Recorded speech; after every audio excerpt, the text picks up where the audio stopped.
Okay, we shall start as people are still logging in. Ladies and gentlemen, good afternoon. My name is Nick Larigakis. I am president of the American Hellenic Institute, and it is once again my pleasure to invite you to our AHI Virtual Speakers Forum.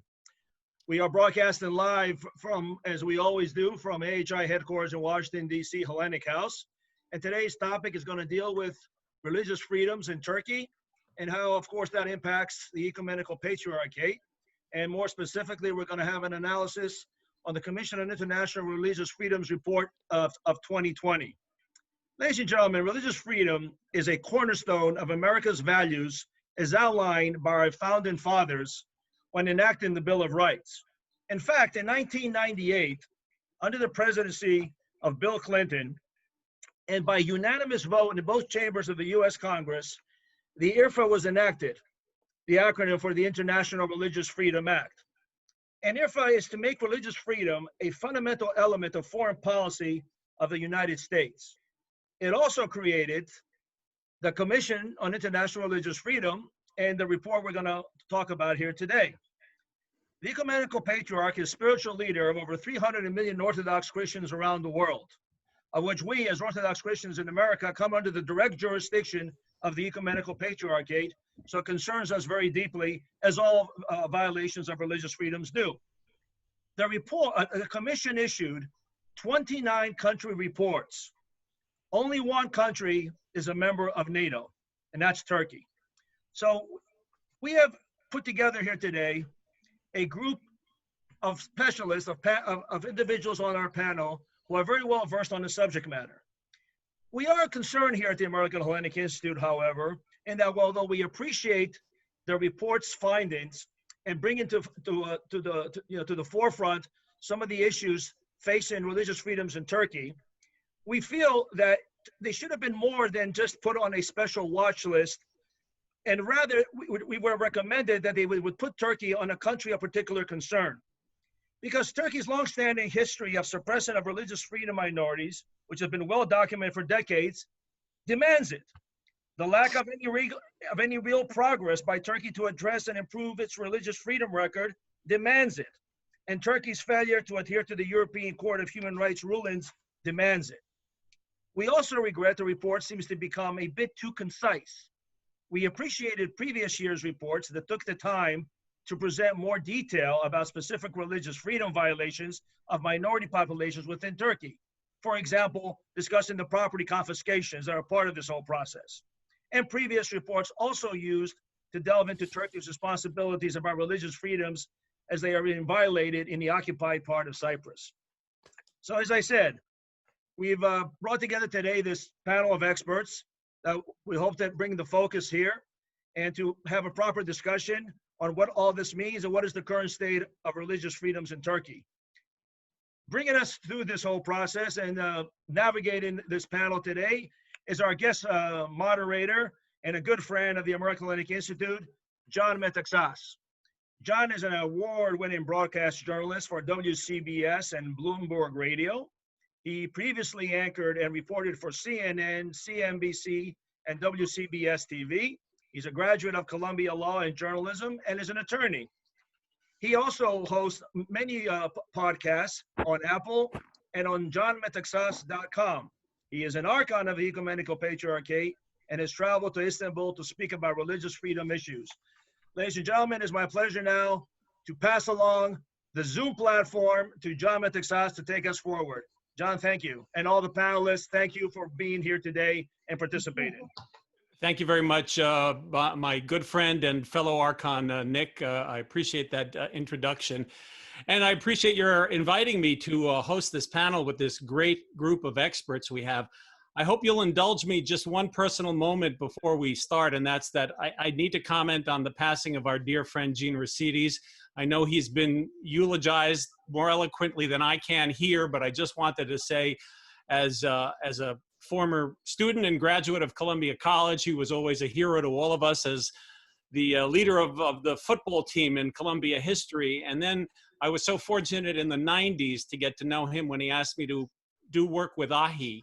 And we in the Greek American community really owe him a debt of gratitude for not only creating this institution, but all the work that he did for our community and the issues we care about. So I had to say that, Nick. Thank you so much, John. Very much appreciated. But before we started, I am so pleased with our panel of experts, the Honorable Theodore Bozonelis, National Secretary of the Order of St. Andrew and a retired judge in New Jersey, Dr. Elizabeth Prodromou of Tufts University, and a professor of conflict resolution, and the attorney, Piero Tozzi, who is also very active in political matters, a senior foreign policy advisor and counsel to Representative Christopher Smith. I will read the longer versions of those. We're going to have 5-minute opening statements, and please stick to that. Then we have some great questions already coming over the transom from our listeners and viewers. There's a Q&A function at the bottom of your screen, so you can go in there and type a question, and I will read it, and I will do my best to pass those questions on to the panelists. So let me begin first with Elizabeth. Of course, the title of this program is An Analysis of the 2020 U.S. Commission on International Religious Freedom Report, Its Implication for the Ecumenical Patriarchate and Religious Freedom in Turkey. And no better guest to speak about that than Dr. Elizabeth Prodromou, a member of the teaching faculty at the Fletcher School of Law and Diplomacy at Tufts University.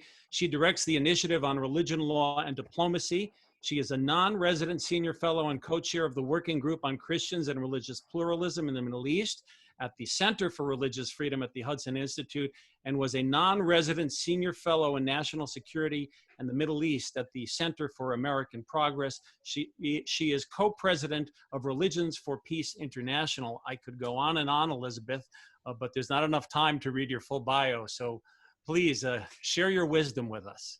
Thank you, John. And thank you to AHI for giving us the opportunity to speak about this issue today. And thanks to all the panelists and to you, John, for being together.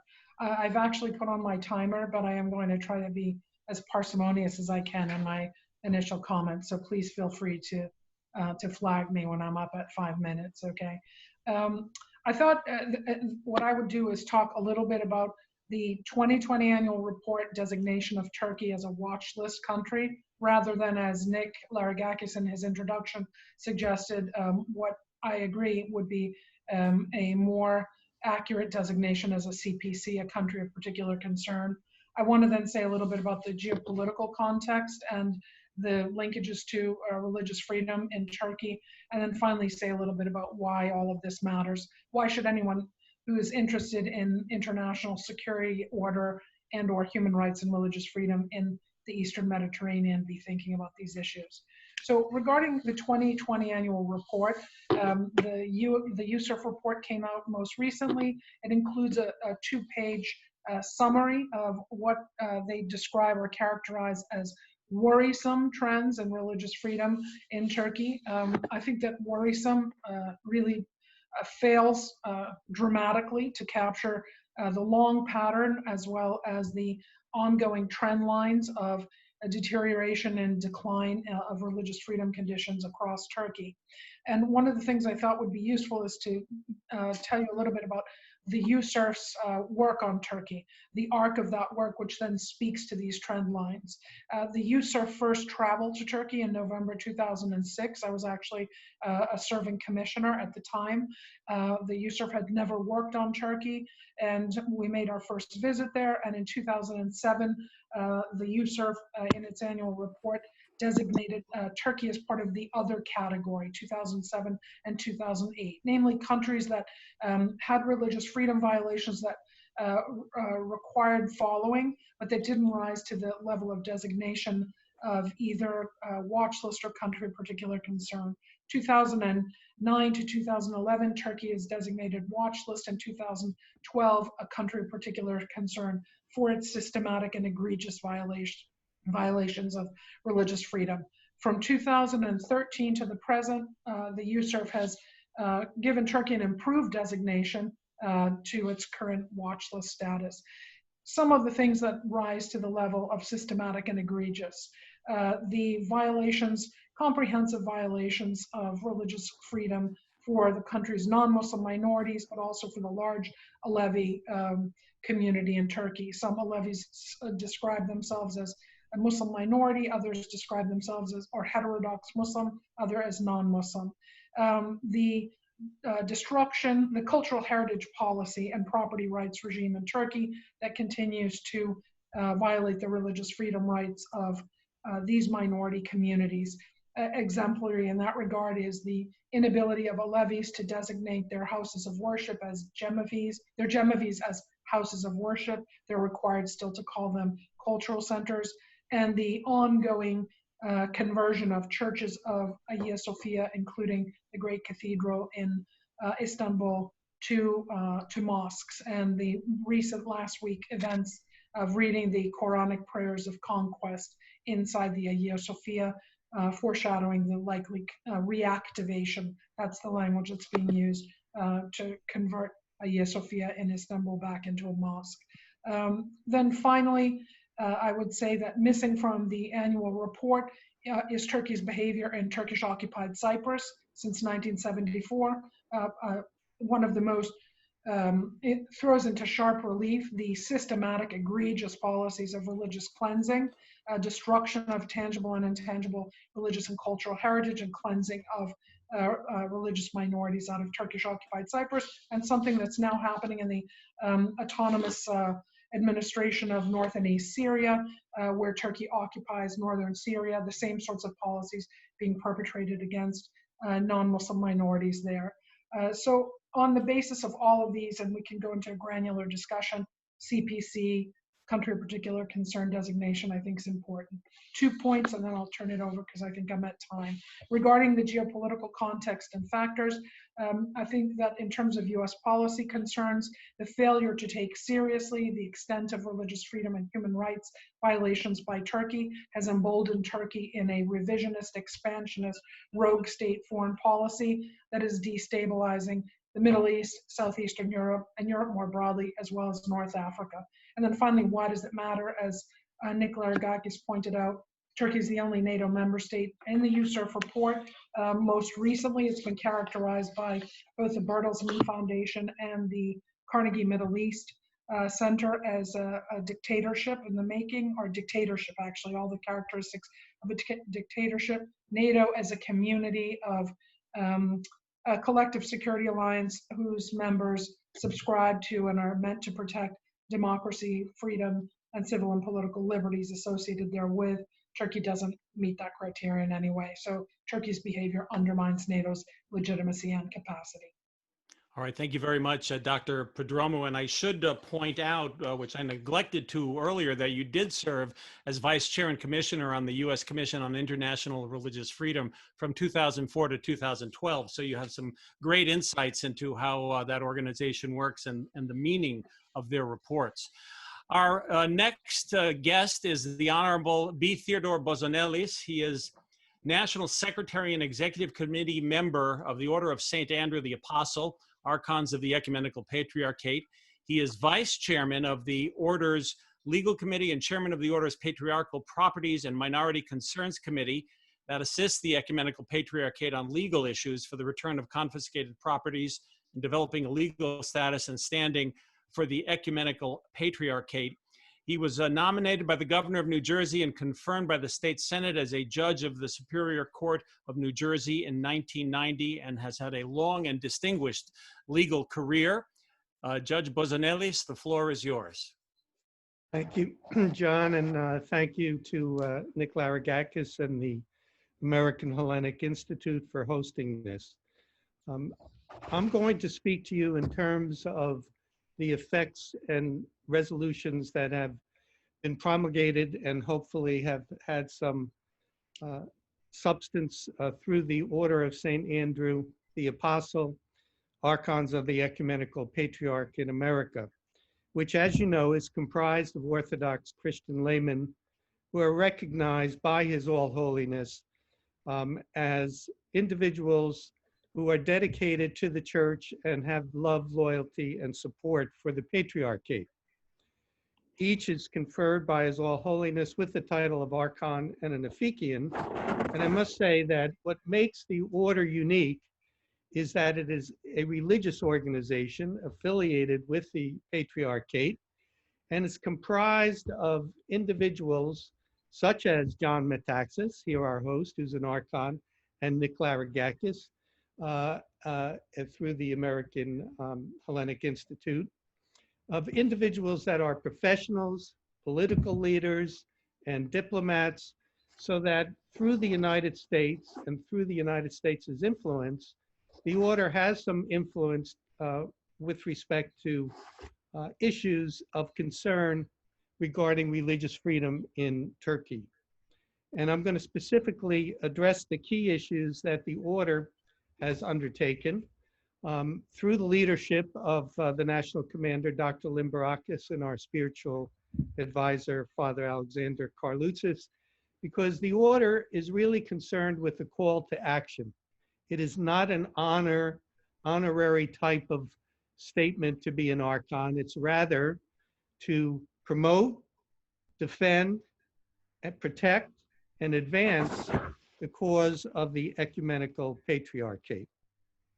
And as such, the order's overriding interest in religious freedom and human rights for all faiths is the concern about the restrictions in Turkey on religious freedom, on His All Holiness and the Ecumenical Patriarchate, which historically, canonically, and spiritually is based in Turkey as the See of Constantinople, Istanbul, at the Fenar, that is first among equals in the worldwide Orthodox Church. And that's why it's so important that Turkey recognize the Patriarchate and give it the religious freedom rights that it deserves. As Dr. Prodromou has mentioned, Turkey is on the special watch list.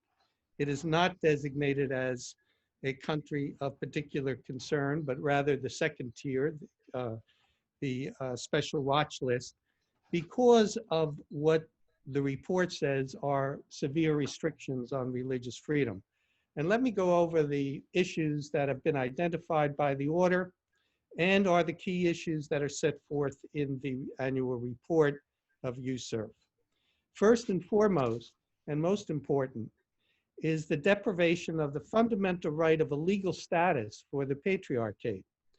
That is, it cannot own the churches that it serves its faithful through liturgies, and cannot own the cemeteries where the faithful repose. It does not have a legal status in the state of Turkey, which is so foreign to us in the United States about the ownership of property.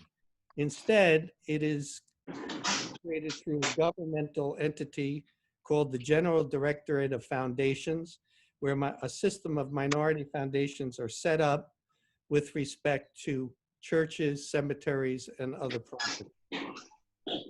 The next issue is the forcible closure of the Theological School of Halki, which creates the inability to train clergy.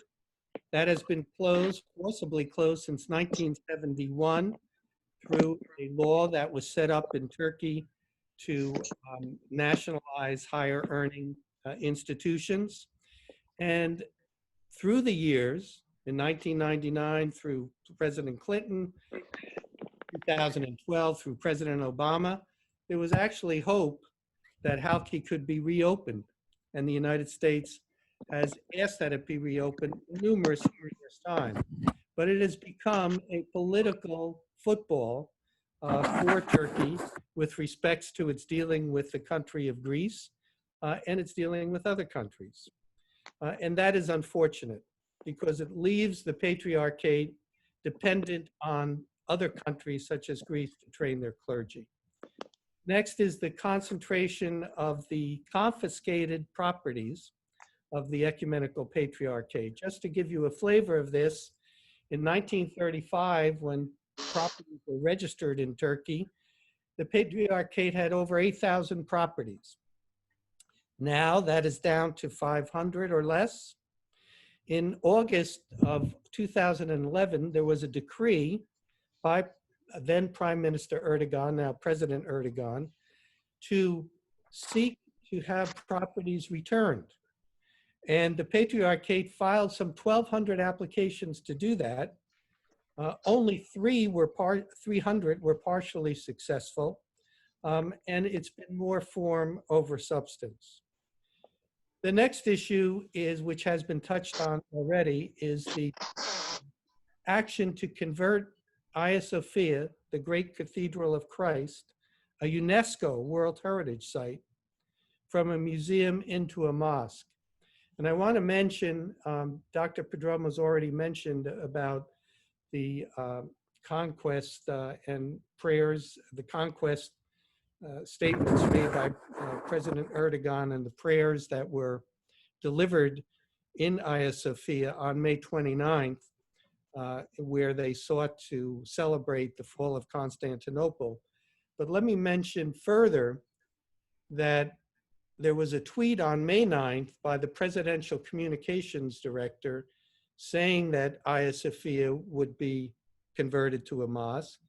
And most recently, on June 5th, President Erdogan has indicated that he's asked aides to engage in an in-depth study to make Hagia Sophia like the Blue Mosque, that is a museum, but also to allow prayers so that it would be a mosque. This is very concerning to the order and to the United States and to all who initiate and hope for religious freedom. Other issues deal with the interference of election of the Ecumenical Patriarch by Turkey and the failure to recognize His All Holiness as ecumenical. Those issues have lessened somewhat because no one can deny the stature of His All Holiness throughout the world as the Green Patriarch and visited by all heads of state at the Fanar. So finally, let me close with saying there is this overall ethnic religious cleansing that has taken place in Turkey since the Treaty of Lausanne in 1923, where you had over 1 million individuals, Greek Orthodox individuals, for example, living in Turkey, now down to less than a few thousand. And that has happened because of education type systems where Sunni Muslim traditions are put forth and Christians are segregated in that regard. The 2016 failed coup in Turkey, where President Erdogan has detained hundreds of thousands of individuals, and articles have come out to seek to tie His All Holiness and the Patriarchate to that coup. Those are issues that I think we can all relate to, as well as, finally, statistics. For example, the Open Door USA has shown that over 260 million Christians live in places with high levels of persecution. Some 3,000 this year are killed for their faith, 10,000 this year, churches and buildings attacked, and over close to 4,000 detained without due process. And unfortunately, Turkey has engaged in a type of subtle discrimination in that regard that creates this nationalist type of attitude where if you are not Sunni Muslim, if you are not part of the national movement of Turkey, if you are Christian, you are a second-grade citizen or less. Thank you. All right, thank you very much, Judge Bozonelis. We appreciate your comments. And I would please note to all the participants, when another participant is on, let's all try to mute our microphones so that we don't have too much interference coming in and we can hear the speaker speak. Piero Tozzi is a Republican staff director for the Tom Lantos Human Rights Commission, in addition to serving as senior foreign policy advisor and counsel to Representative Christopher Smith, the Republican of New Jersey. He previously held the position of staff director and counsel for the House Foreign Affairs Subcommittee on Africa, Global Health, Global Human Rights, and International Organizations. He received his JD from Fordham University School of Law and his BA from Columbia University, my alma mater. Piero, welcome to the program. Well, thank you, John, and also thank you, Nick and AHI for hosting this event. And I'm going to approach the issue, I think, from a different angle so that we can get a bit of a different perspective and not be repetitive. But, and that's really how Turkey under Erdogan is seeking to stake a claim for leadership of the Sunni Muslim world, and particularly in competition with Saudi Arabia and reconstituting what could be referred to as neo-Ottomanism. And how these things, I think, impact the treatment of what we can say are the remnant Christian populations internally, and what are referred to, unfortunately, as remnants or leftovers of the sword. And that's a phrase that Erdogan used earlier just this past month, and which is often repeated in Turkey. About a year ago, Elizabeth, Dr. Bozonelis, and I were having a discussion. We were talking about a Netflix series called Ertugrul, which is about the father of Osman the First and the founding of the Ottoman Empire. And it's something of a bit of a soap opera, and also with swords and the like. It's I made it through 18 episodes, and I saw that there were 76 in season 1, so I had enough. But what is interesting is that it posits as the antagonists of the emerging what are to be the Ottomans, the Turks, the Crusaders, and they're depicted as villains, could be out of Game of Thrones or something. But I think more significantly is that it also depicts the existing Muslim powers who are collaborating with the Crusaders as apostates and betrayers of true Islam, and that it's the Turks who represent what pure Islam is, and the rightful heirs there. And even though this is, and I think especially because it's a popular series and has an impact, there's a lot that can be, I think, gleaned from that, because that in many ways is what we're seeing play out. And this is sort of and that is this competition with, on the one hand, Turkey, UAE, Egypt, and then Saudi Arabia, UAE, Egypt, and then Turkey with its ally Qatar, but also increasingly Pakistan and Malaysia. In fact, over at the UN General Assembly just this past September, there was a meeting with Imran Khan of Pakistan and Mahathir of Malaysia with Erdogan, and that's why I think you see India, for example, because of this, Erdogan has aligned himself with Pakistan, and I think referred, if I'm not mistaken, likened the situation in Kashmir to Gallipoli. And on the other hand, Saudi Arabia and UAE have said this is an internal matter. We see other aspects of this competition, the murder of Adnan Khashoggi, which was just a terrible and horrible thing. But what I think one thing that was missed is, what about Turkey's role in that? I mean, what the Saudis do, and they played right into their hands. But the episode was taped, it was bugged, and it was then immediately broadcast as a way to embarrass Saudi Arabia, as they should have been embarrassed. It was horrific, but there was this element of complicity there that fits into this larger competition. We also see this Turkish expansion now into Syria and Libya, and Libya is of particular concern. I think the Ottomans left in 1911 there, but we see this alignment behind the government of national accord that's recognized, that is backed by Turkey. And then you see the Haftar's faction, which is backed by Saudi Arabia and, well, UAE, specifically UAE and Egypt, and also the Russians. And it's interesting there that a number of friction points between Russia and Turkey, incidentally. The other aspect, of course, of that Libyan adventurism, it does have an impact on Greece and Cyprus too, and the maritime claims that Turkey is making there. And another interesting faction too, if you look at the situation at Erdogan's base is maybe roughly half the country, the more religious conservatives, but you do have this important sort of swing vote, and those are the nationalists, the old Kemalists. and the adventurism abroad plays in well at home as well among this faction, which is uncomfortable with Erdogan and the religious aspects, but does, they are nationalists as well. You see then Erdogan in competition with Saudi Arabia backing the Muslim Brotherhood. You see it in Africa, particularly the Horn of Africa, Somalia, great expansion of Turkey, but also in West Africa.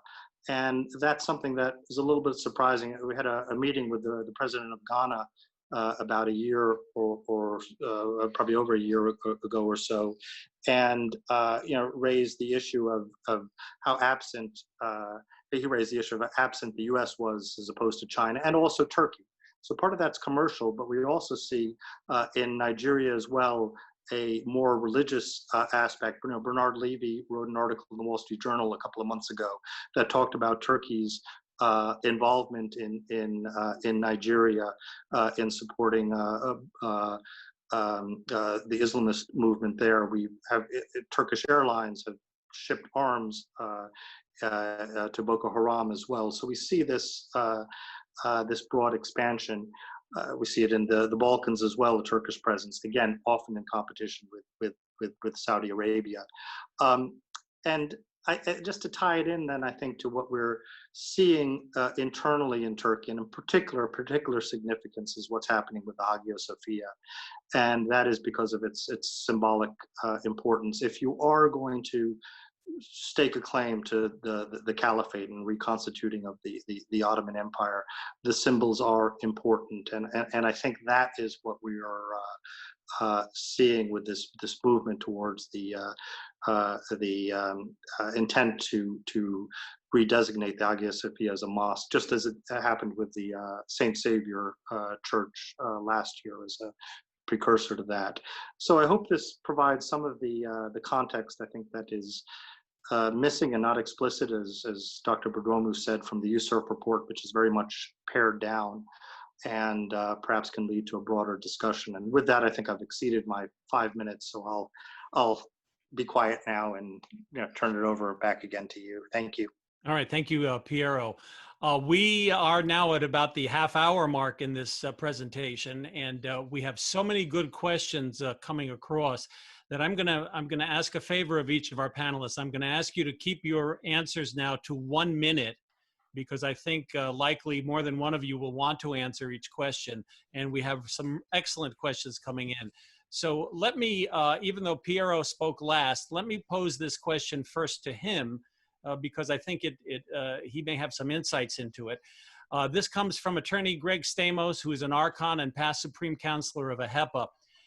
He asks, having reacted for a large number of years to the report, what is the sense of the Trump administration's willingness to put action to the findings compared to, say, previous administrations? And are the external events of the coronavirus and the very recent focus on racial equality, layered with 2020 being an election year, impacted or in fact negating any prospect of concrete action to address the report's findings? Yeah, well, that's certainly a good question. It's a politically fraught one, but I mean, I think one positive thing to note is President Trump's executive order from last week on religious freedom, which I think is very, very positive. I also think that you had, with the high-level ministerial that the Trump administration, Secretary Pompeo and Ambassador Brownback have really elevated, I think is very important. So those, I think, are the positives. We do have to juxtapose that with some of the rhetoric that is from the president that's disturbing, both in terms of Erdogan and Xi Jinping, and he tends to personalize these relationships and speak well of people. But I do think we can distinguish the rhetoric, which is often bad, with the actions, which I think is oftentimes better. I think also, if you contrast it with the previous administration, the approach towards the Muslim Brotherhood, and we talk about the Muslim Brotherhood, that's also, I think, an extension in many ways of Turkey's ambitions. If you look at Egypt, for example, and how the previous administration was supportive, really, of the rise of the Muslim Brotherhood, so there are some positive actions there. I think the political question that you raise, I mean, this is, I don't want to go too much into domestic politics, but this is, as we all know, what we've witnessed in the last several weeks is shocking to many. It is I think it is occupying so much of the space and taking the oxygen out of the room that it really is detracting from that. And it does leave us very vulnerable to the ambitions of others, including China, as well, at a very vulnerable time. Add to that the coronavirus, which has become obviously it is something that needs to be addressed, but we cannot let our focus on that detract from other issues as well. So I think it is my hope that we will continue to see, again, like we saw with the executive order, action on religious freedom, but it is, these are very trying times. All right, thank you. I'm sure our other guests have things to say on this, but let me move on to the next question, and let's try to keep it moving. And if there are any points you want to make, perhaps we can reserve them for closing statements or just try to get them in. But I do want to move on to Hagia Sophia, which is the subject of some questions here. A couple of recent developments, reports in early June that Erdogan has commissioned a study of the restoration of Hagia Sophia to a mosque. Of course, we just had the May 29th conquest celebrations in Istanbul. And Professor Alexandros Kirou has written an interesting article that's on the AHI website, Religious Appropriation and Restoration of Empire. He talks of, interestingly, German appeasement of the Turks on the Hagia Sophia issue, saying that to them it's a domestic matter. And then finally, we have this question from Andrew G. Kaffis, the president of AJ Kaffis and Associates. What, if anything, can UNESCO do to prevent Erdogan from converting Hagia Sophia into a mosque? What recourse does UNESCO have to hold Erdogan accountable for such an act? So I know I threw a lot of things in there. Dr. Prodromou, can you tell us about Hagia Sophia and the recent developments? Sure. One thing I do want to emphasize, though, for all of our discussion is that what we're seeing in Turkey under the Erdogan government from November 2002 to the present is really no different than what we saw under the self-styled Kemalist governments that governed Turkey from 1923 through 2002. Most of the violations of religious freedom that have put the now small, non-Muslim minorities, Jews, Christian communities in danger of extinction. Most of those policies were designed and implemented and systematically carried out before the Erdogan government came to power. And I think that's an important point for us, because if we were to imagine that if there were a change in government in Turkey and somehow Erdogan and the AKP went away, there's no reason to expect that the policies would change. And I think that's very important also in thinking about how the United States has failed to respond. And that's probably the only bipartisanship that remains, I would say, when it comes to our foreign policy, has failed to respond to consistent Turkish violations of religious freedom. So I wanted to get that out there, just so we have it as a framework. Regarding Hagia Sophia, I think the most recent May 29th, which is the date on which Constantinople fell and the Byzantine Empire was terminated, the Ottoman Empire began. The most recent celebrations with Hagia Sophia, celebrations for the Erdogan government, are part of a larger kind of Hagia Sophia fetish. And I have a piece coming out soon, some advertising for this in Cornerstone on this very issue. The Turkish state has moved to convert Hagia Sophias in Izmir and also in Trabzon into active mosques, from museums to active mosques. And so the Hagia Sophia in Istanbul is really the culmination of this process by which historic Hagia Sophia is historic for early Christianity and ecumenical councils occurring when there was a unified Christendom in those spaces are now being converted to mosques. In addition to the June discussion, several years ago, the Erdogan government appointed an official imam to the Hagia Sophia. Prayers have been read in the outside yard and now in the inside yard and inside of Hagia Sophia. So we've seen this creeping policy of a move to reactivate, that's the language that Ankara uses, Hagia Sophia as a mosque. What can the UNESCO do? They can protest and they can work in multilateral fora and in international fora, and also bilaterally with their member governments or with member states to, to push back against these policies. I would also, as an important footnote, mention that in November of 2019, the Turkish government announced that they are reactivating the beautiful Hora Church, which has been a museum. They are reactivating that as a mosque. They said that Turkish courts said this is the original purpose intended for the Hora Church. The Hora Church is one of the most widely visited tourist sites in Turkey by international tourists, and it has some of the most important iconography of the Paleologan Renaissance period. That's going to be converted into an active mosque. And then finally, I think it's important for us to note that the Turkish government has requested from the United States, from the State Department's Bureau of Educational and Cultural Affairs, the signing of a bilateral memorandum of understanding that would define Turkey's cultural heritage according to Ankara's designation, a timeline that stretches back from several millennia, from antiquity up to 1923, and then of course 1923 to the present, which would mean that the Turkish state would then have the ability to appropriate, expropriate, destroy, redesign, rebrand the entire millennia-long trajectory that it designates as Turkish heritage. So I know that's a big data dump, but I wanted to put all these things out there because they speak to your viewers' question about UNESCO. And what UNESCO can do.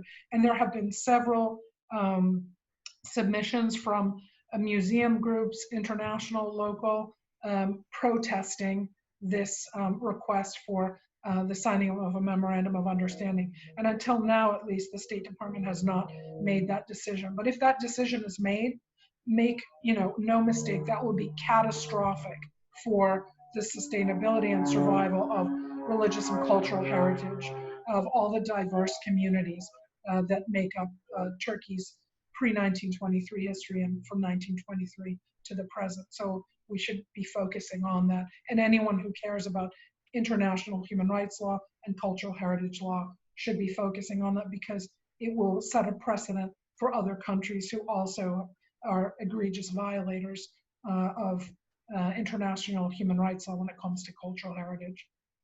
All right, thank you for that wide-ranging response. I'll direct this next question to Judge Bozonelis, and it comes from Ambassador Patrick Theros, who asks, could someone discuss succession issues for the Greek Orthodox Patriarchate?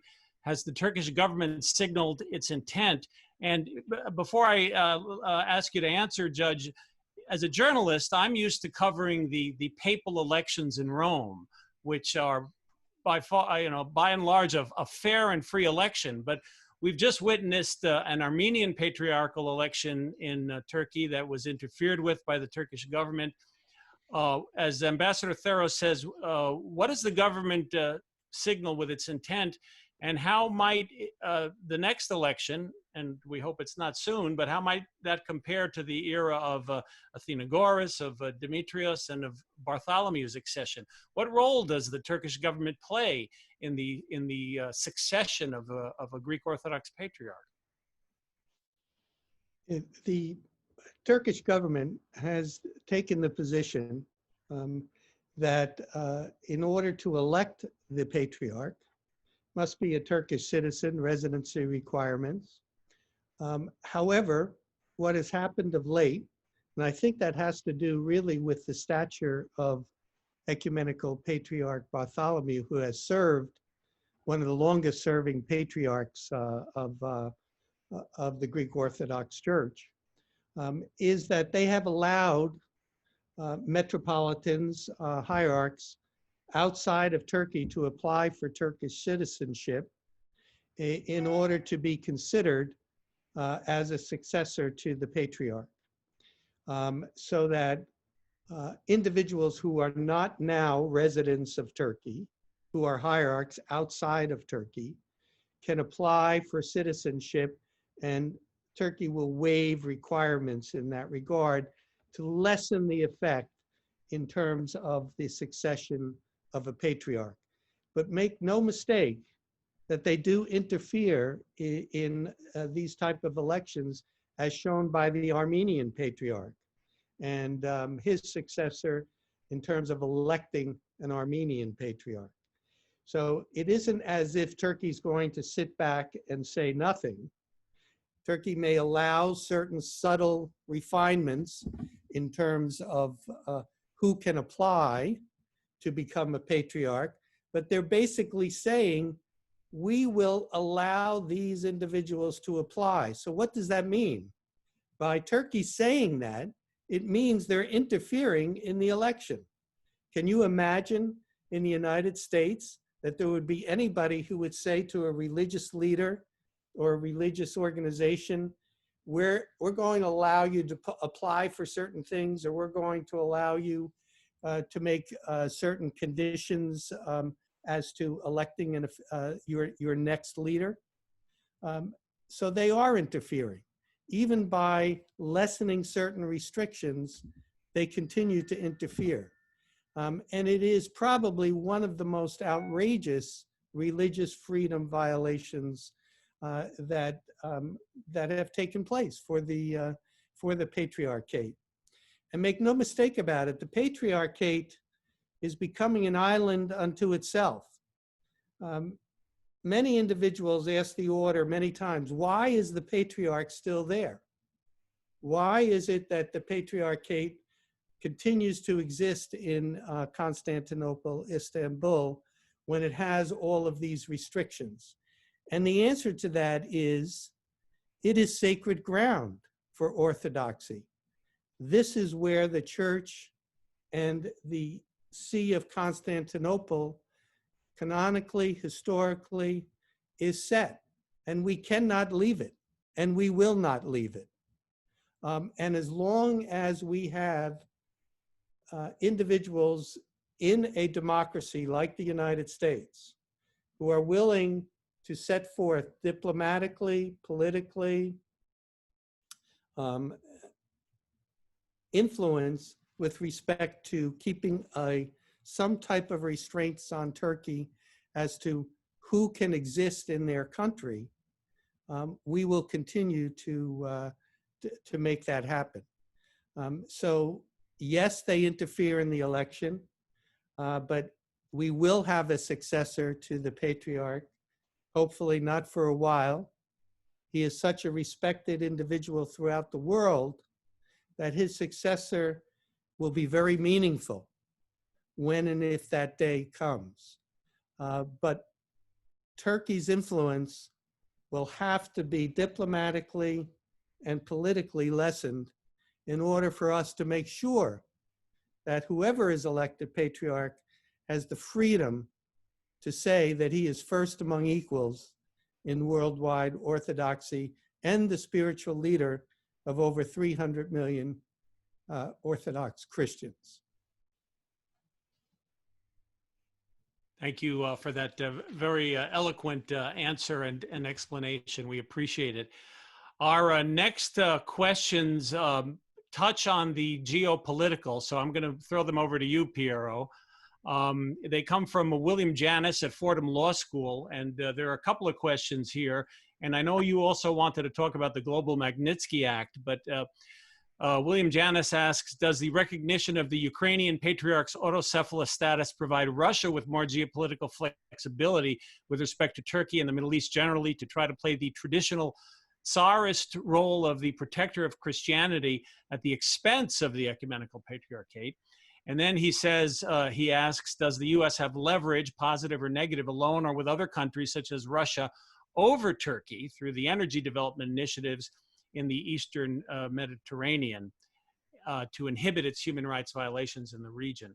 I know those are a lot of things I threw at you, but they're under a general rubric, so please do your best. Yeah, sure. No, that is a lot. Well, I did make reference to the fact that Russia and Turkey are coming into conflict in a number of places, Syria and Libya, and actually shooting conflict, more, Wagner group mercenaries. And if you recall, before the coup, there was this Russian-Turkish airspace plane that was shot down over Syria.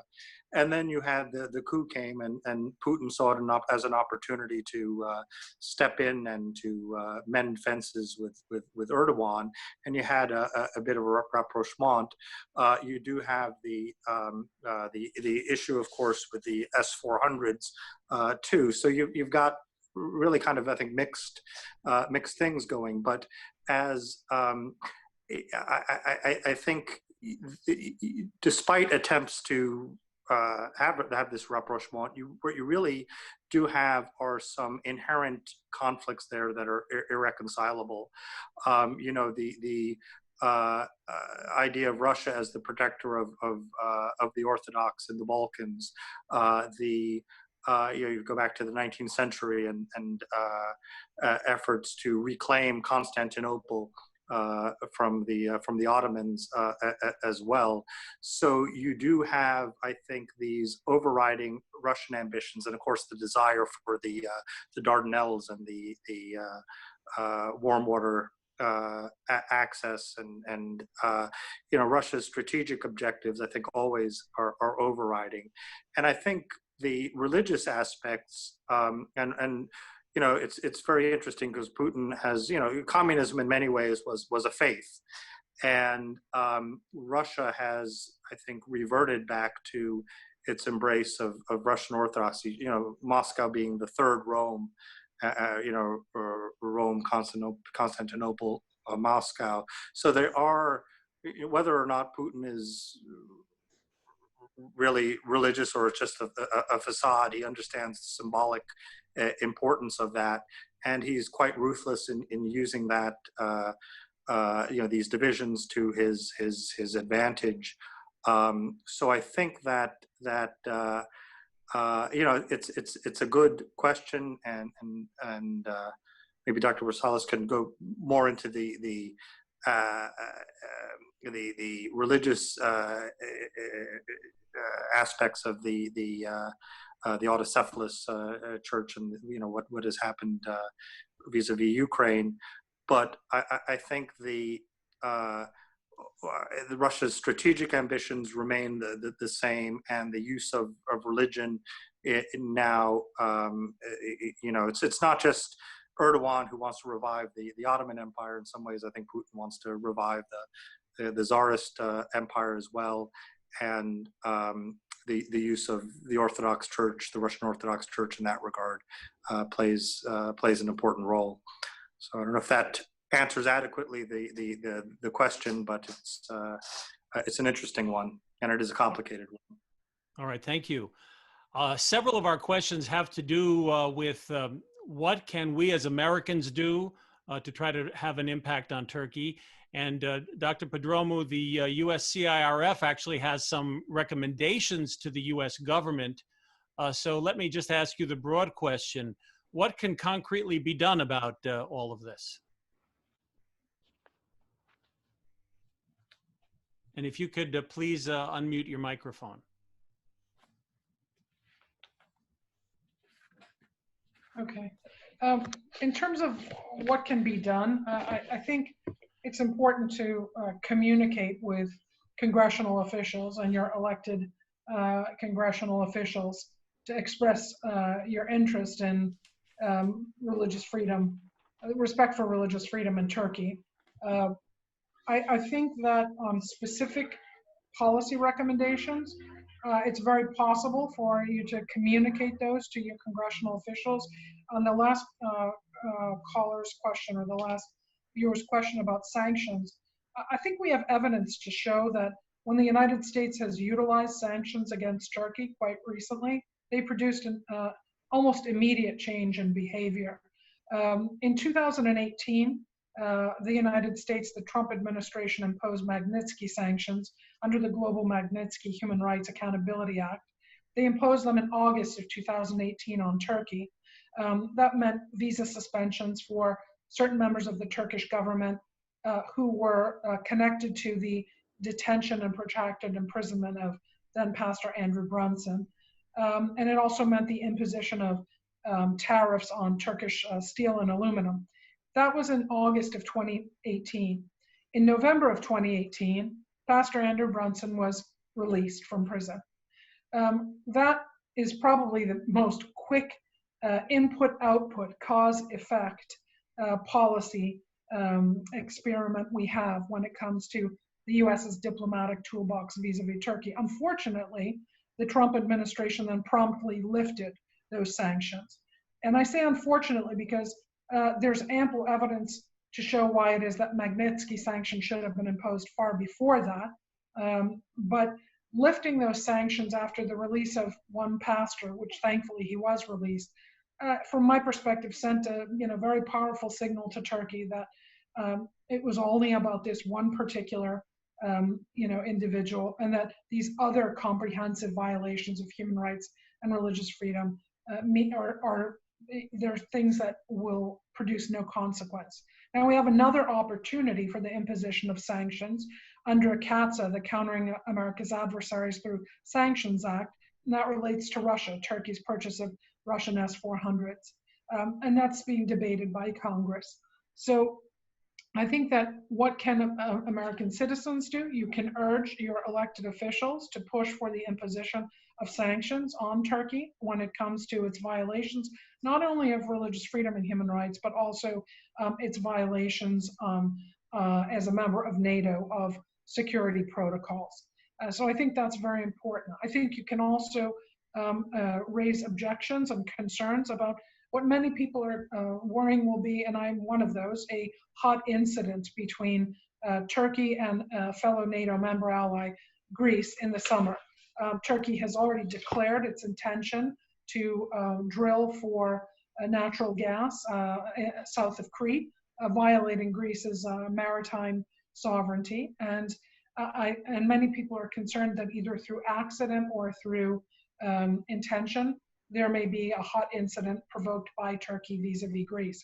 And I think it's important to read to our audience the introduction to the North Atlantic Treaty, which says that all members of, all parties to the treaty, that is all NATO member states, are determined to safeguard the freedom, common heritage, and civilization of their peoples, founded on the principles of democracy, individual liberty, and the rule of law. They seek to promote stability and well-being in the North Atlantic Treaty area.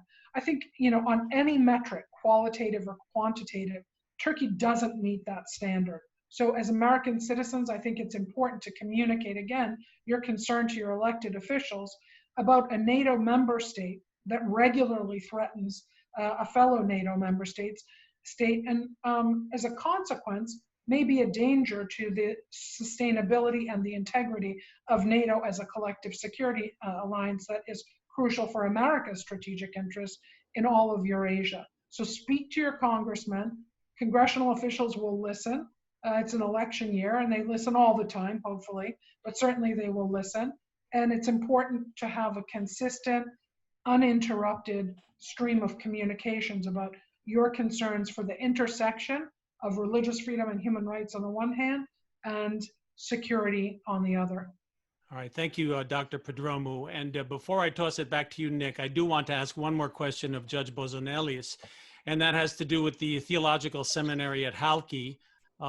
This is almost like a feel-good issue for American politicians. They can come in and proclaim that they are for religious freedom and for reopening the school, and yet it's my understanding, and perhaps you can update us on this, that the Turkish government had planned a huge Islamic center to be built right next to the Halki school, overshadowing it by many stories.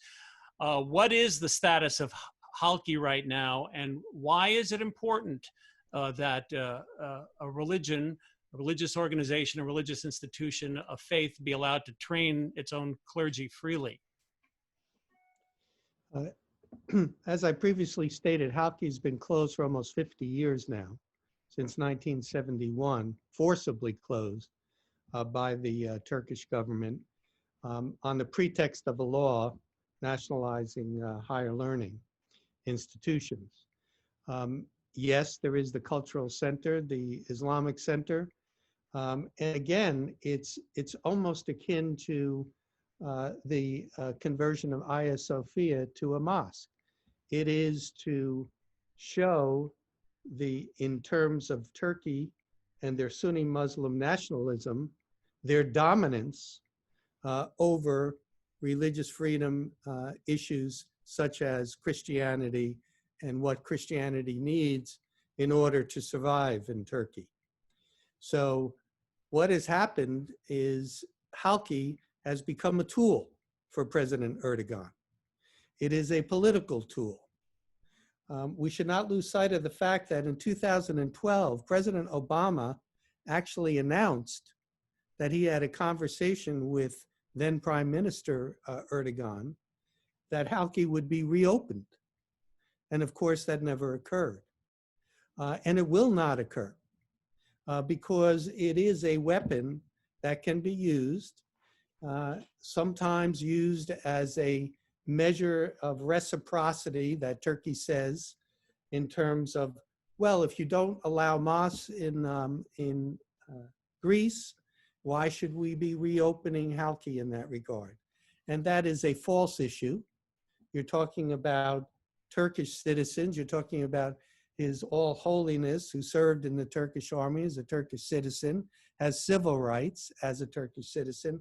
And we shouldn't lose sight of the fact that Turkey is a member of the Organization of Security and Cooperation in Europe and the Council of Europe, and has religious freedom guarantees with respect to those institutions that should be able to be implemented in terms of opening Halki tomorrow. There is no reason not to, but it's going to be used as a continuing political weapon, and it's going to be used to show dominance of Sunni Muslim thinking over religious freedom, Christianity in Turkey. And it is almost ludicrous to think that somehow Christianity would harm or do some type of overall implementation of its ideas in Turkey. It simply is at a point now where if Turkey's constitution talks about religious freedom, if the Treaty of Lausanne talks about religious freedom, if their own laws are to guarantee the rights of Christianity in Turkey, then don't convert Hagia Sophia to a mosque.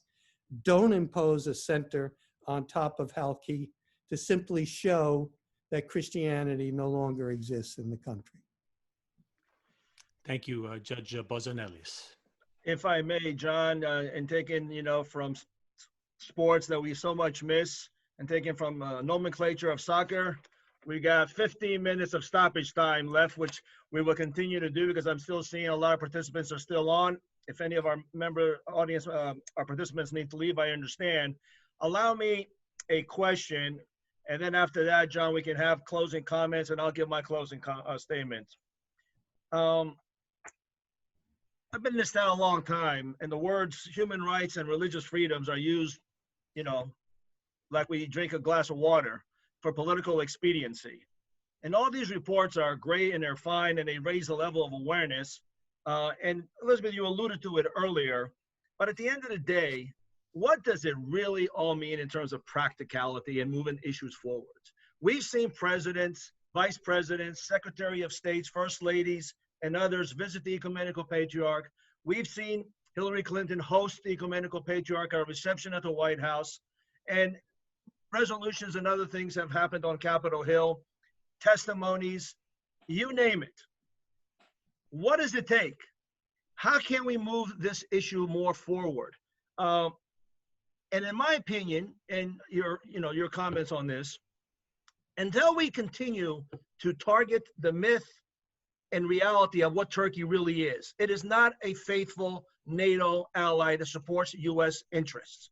We need to understand that and continue to push that issue forward, because we lose our credibility with other allies when this is the only NATO member that's on this list of reports. And some of the other countries, by the way, China, Iran, and North Korea, just out of the 29. But when we don't have proper relations with other countries, and we're asking other countries to promote religious freedoms and try to press those issues forward, if we don't do it for countries that are so-called inside the tent, as Turkey supposedly is, as a NATO member, it's not an ally, it's just only a member in name only, and who tries and has tried for years to negotiate for the European Union accession, which is just not going to happen, in my opinion. Just those comments that I just mentioned, can anyone address, I'd appreciate some comments on whatever I just said. I think Elizabeth, he was Okay. addressing it mostly to you, and then we'll open it to everybody else. I guess I'll go first if you want. I mean, you're asking, I think, the real question is how do you make policy change, effective policy change in general, but certainly when it comes to the specific case of Turkey. From my perspective, I think that, first of all, we have to ask the right questions, and asking the right questions means understanding also our point of departure. And that's why I mentioned earlier, Nick, that I think it's very important for people who work on these issues to recognize that Turkey's pattern of violation of human rights and religious freedom didn't begin in 2002. And that the kind of, sort of slogan of Turkey as a secular democracy, someone could do a discourse analysis in most policy documents and media, international media, and until 2002, you would see over and over again, Turkey, secular democracy. Well, Turkey was a democracy by some measures, but certainly not a democracy by many other measures. And as for secularity, the Turkish state has always controlled and instrumentalized religion. Religion has been an instrument for domestic and also for foreign policy. And what we're seeing since 2002 is the expression of that, I think, in sharper terms. So I think that's something very important to consider in discussing with policymakers, how we understand, how the United States understands the dynamics of Turkey. And then secondly, in terms of a policy shift, I think it's important just to understand that human rights and religious freedom as part of a broader basket of civil and political liberties matter, because if you don't have protections for those, you can never have a stable domestic security environment or a regional or trans-regional security environment. Because countries that violate the civil and political liberties of their citizens at home, that is, countries who have no respect for international law, have no respect for international law outside of their countries. And that's where the security questions come in. I mentioned earlier the ongoing violation of Turkey's ongoing violations of their neighbors' sovereignty, from Iraq to Syria to Cyprus to Greece. These are simply 3 examples of direct violations. And again, no respect for international law domestically means none in terms of foreign policy. And that means volatility and unpredictability for the United States and its own strategic objectives in Eurasia and also in the Eastern Med, which is increasingly combustible. So I think in terms of moving policy forward, it's important not to silo these issues and to have conversations and work with policymakers on human rights and religious freedom on one side and security experts on the other. These must be integrated into a larger set of policy discussions, which then lead to the diplomatic tools at the US's disposal. And just a footnote, and I'm sorry I went so long, but I think it's important also to signal to those inside Turkey who are valiantly opposed to the country's turn towards dictatorship and who, before 2002 worked for a more robust democracy in Turkey, that they're not alone, that Turkey is the world's largest jailer of journalists, that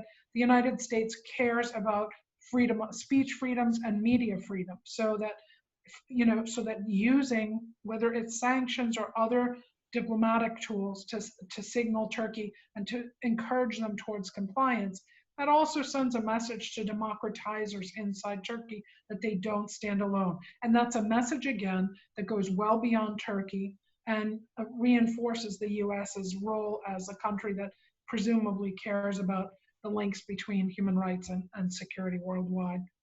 If I can just mention as a supplement to that, which goes to the political parties in Turkey.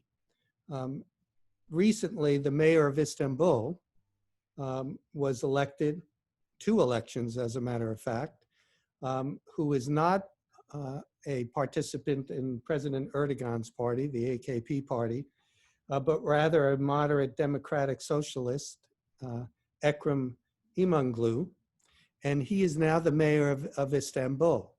So there are forces in Turkey that are of an opposite political party to the president. The parliament consists of about 600 members, and the AKP may have about 260 of those, ties itself with the Nationalist Party to create a majority. But this party, the Republican People's Party, CHP, through the mayor of Istanbul, is creating another voice. And I want to just emphasize that the mayor met with His All Holiness in July of last year and talked about equal justice for all people. And the Patriarch was able to talk to him about the issues that affect us. So that we need to engage with these people.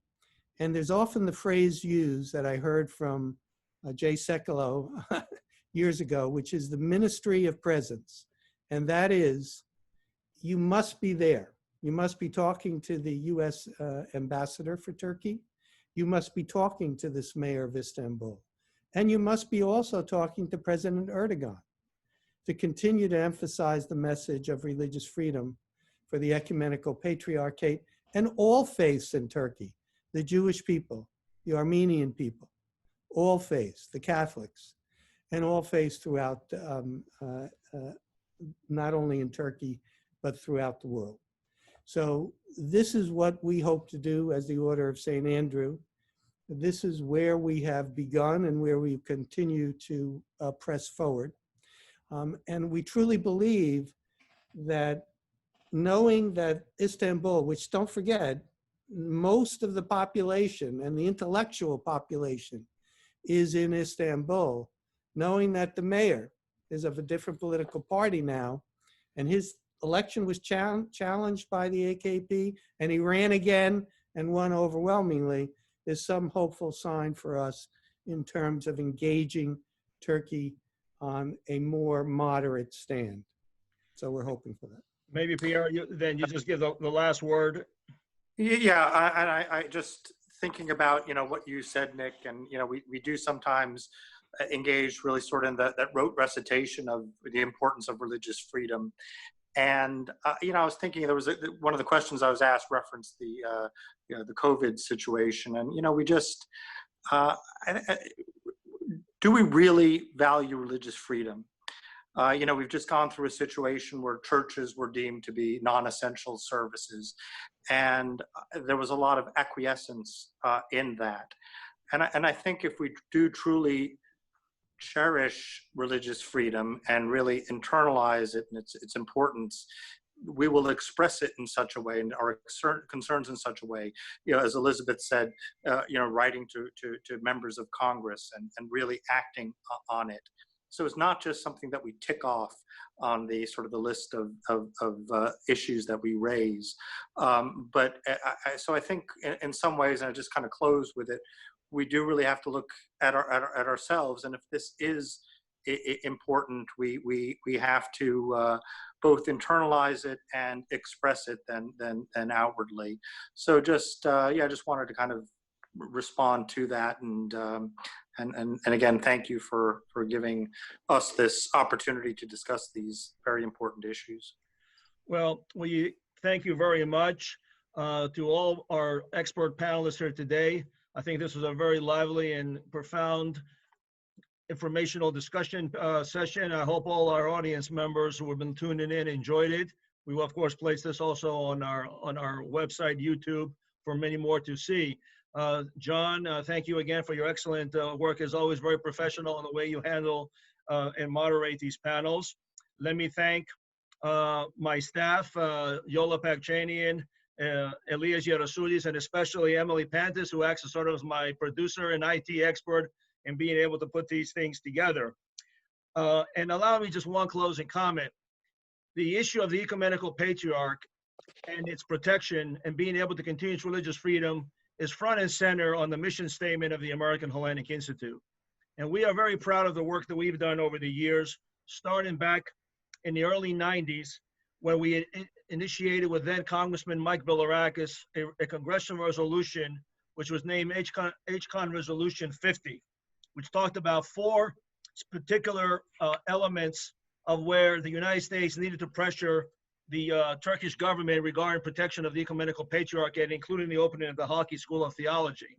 For many of you here, you may not be aware, that particular resolution, although it didn't pass as a resolution as a whole, was enacted as part of an amendment and added to the 1998 Omnibus Emergency Supplemental Appropriations Act. My lawyers tell me because that act has a U.S. statute at large, continues to be U.S. law today. Be it as it may, we will continue to invoke that law. We will continue to work very hard to continue to promote the issue of the Ecumenical Patriarchate because it's the right thing to do as American citizens and on behalf of religious freedom and the 300 million Orthodox Christians around the world.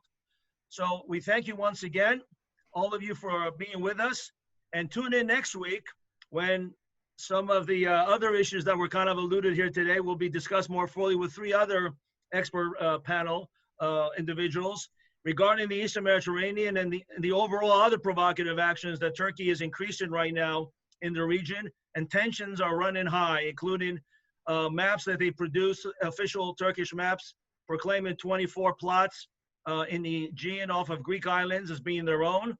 Their illegal MOU with Libya, their illegal constant violations of Greek territorial water and overflights on a daily basis. And we're going to bring in some experts to discuss that issue next week. So we apologize for going a little overtime here today, but I think everyone would agree it was important to do so. Once again, ladies and gentlemen, thank you for being here and wishing you all a good afternoon. Thank you, Nick. Thank you. Thank you. Thank you. Thank you.